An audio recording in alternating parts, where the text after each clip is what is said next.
में घूमने के लिए कई खूबसूरत जगहें हैं, जिनमें प्रमुख पर्यटन स्थल रोहतांग पास, बर्फ से ढके पहाड़ों और शानदार नज़ारों के लिए मशहूर। सोलंग वैली एडवेंचर स्पोर्ट्स जैसे पैराग्लाइडिंग, स्कीइंग और जिपलाइनिंग के लिए प्रसिद्ध। हिडिंबा देवी मंदिर, महाभारत काल से जुड़ा यह लकड़ी का सुंदर मंदिर देवदार के पेड़ों के बीच स्थित है।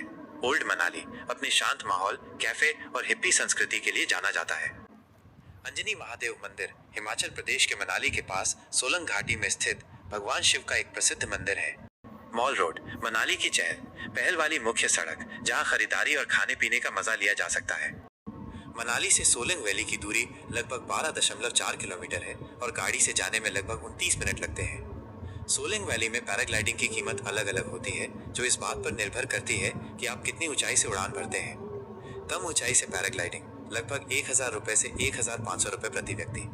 अधिक ऊंचाई से पैराग्लाइडिंग लगभग 3000 रुपए से 4500 रुपए प्रति व्यक्ति। यदि आप पायलट के गोप्रो कैमरे का उपयोग करके अपनी उड़ान रिकॉर्ड करना चाहते हैं तो आपको लगभग 500 रुपए अतिरिक्त शुल्क देना होगा। अंजनी महादेव मंदिर हिमाचल प्रदेश के मनाली के पास सोलंग घाटी में स्थित भगवान शिव का एक प्रसिद्ध मंदिर है। यह मंदिर अपनी प्राकृतिक सुंदरता के लिए जाना जाता है। विशेषकर सर्दियों में यहाँ एक झरने के जमने से लगभग 20-30 फीट ऊंचा प्राकृतिक शिवलिंग बनता है, जिसे मिनी अमरनाथ भी कहा जाता है। पौराणिक कथाओं के अनुसार माता अंजनी भगवान हनुमान की माता ने इसी स्थान पर भगवान शिव की तपस्या की थी। मनाली में स्थित हिडिंबा माता मंदिर एक प्राचीन और प्रसिद्ध धार्मिक स्थल है। यह मंदिर महाभारत काल की भीम की पत्नी हिडिंबा देवी को समर्पित है। इसे ढूंगरी मंदिर के नाम से भी जाना जाता है। मंदिर का इतिहास और वास्तुकला। इस मंदिर का निर्माण 1553 ईस्वी में महाराजा बहादुर सिंह ने करवाया था। यह पैगोडा शैली में बना एक अनूठा लकड़ी का मंदिर है, जिसमें 4 छतें हैं। इसकी दीवारों पर सुंदर नक्काशी और लकड़ी के दरवाजों पर जानवरों की छवियां देखने को मिलती हैं। इस मंदिर की खास बात यह है कि यहाँ देवी की कोई मूर्ति नहीं है, बल्कि एक विशाल शिला को देवी का विग्रह रूप मानकर पूजा जाता है, जिसमें देवी के पद चिन्ह माने जाते हैं। पौराणिक कथाओं के अनुसार जब पांडव वनवास के दौरान मनाली आए थे तो भीम ने हिडिम नामक राक्षस का वध किया था। इसके बाद भीम और हिडिंबा ने विवाह किया और उनके पुत्र घटोत्कच हुए। बाद में हिडिंबा देवी ने यहीं पर तपस्या की और देवी का स्थान प्राप्त किया। स्थानीय लोगों का मानना है कि हिडिंबा देवी घाटी की रक्षा करती हैं और अपने भक्तों को आशीर्वाद देती हैं। यह मंदिर मनाली के मॉल रोड से लगभग 2.7 किलोमीटर दूर ढूंगरी वन क्षेत्र में ऊंचे ऊंचे देवदार के पेड़ों से घिरा हुआ है।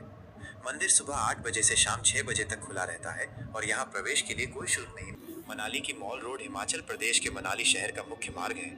ये पर्यटकों के लिए एक बहुत लोकप्रिय जगह है, जहाँ दुकानें, रेस्टोरेंट और कैफे हैं। यहाँ पर नगर निगम, अग्निशमन सेवा और पुलिस मुख्यालय के कार्यालय भी स्थित हैं। आपातकालीन वाहनों को छोड़कर अन्य वाहनों को इस सड़क पर जाने की अनुमति नहीं है।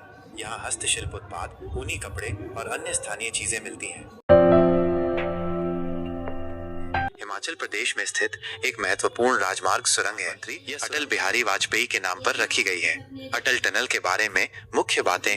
स्थान: यह सुरंग हिमालय की पूर्वी पीर पंजाल रेंज में रोहतांग दर्रे के नीचे बनी है। यह मनाली और लाहौल स्पीति घाटी को जोड़ती है। लंबाई: इसकी कुल लंबाई 9.02 किलोमीटर है। ऊंचाई: यह समुद्र तल से लगभग 3000 मीटर 10,000 फीट की ऊंचाई पर बनी है। इतनी ऊंचाई पर बनी यह दुनिया की सबसे लंबी राजमार्ग एकल ट्यूब सुरंग है। निर्माण: इस सुरंग का निर्माण सीमा सड़क संगठन BRO द्वारा किया गया है। इसकी आधारशिला 2002 में रखी गई थी और इसका उद्घाटन 3 अक्टूबर 2020 को प्रधानमंत्री नरेंद्र मोदी ने किया था। लागत: इस परियोजना पर लगभग 3200 करोड़ रुपए की लागत आई है। रोहतांग दर्रा हिमाचल प्रदेश में मनाली से लगभग 51 किलोमीटर दूर पीर पंजाल पर्वतमाला पर 3978 मीटर 13058 फीट की ऊंचाई पर स्थित एक खूबसूरत पर्वतीय दर्रा है। ये कुल्लू घाटी को लाहौल और स्पीति घाटियों से जोड़ता है। रोहतांग दर्रे में प्रवेश के लिए परमिट की आवश्यकता होती है, जिसे ऑनलाइन प्राप्त किया जा सकता है। ये मनाली लेह राजमार्ग पर एक महत्वपूर्ण मार्ग है और पूरे वर्ष बर्फ से ढका रहता है, जिससे ये एक लोकप्रिय पर्यटन स्थल बन जाता है। अटल सुरंग के बनने से अब लाहौल घाटी तक पहुंच आसान हो गई है, लेकिन रोहतांग दर्रा अभी भी पर्यटकों के लिए एक आकर्षण है। ग्लेशियर और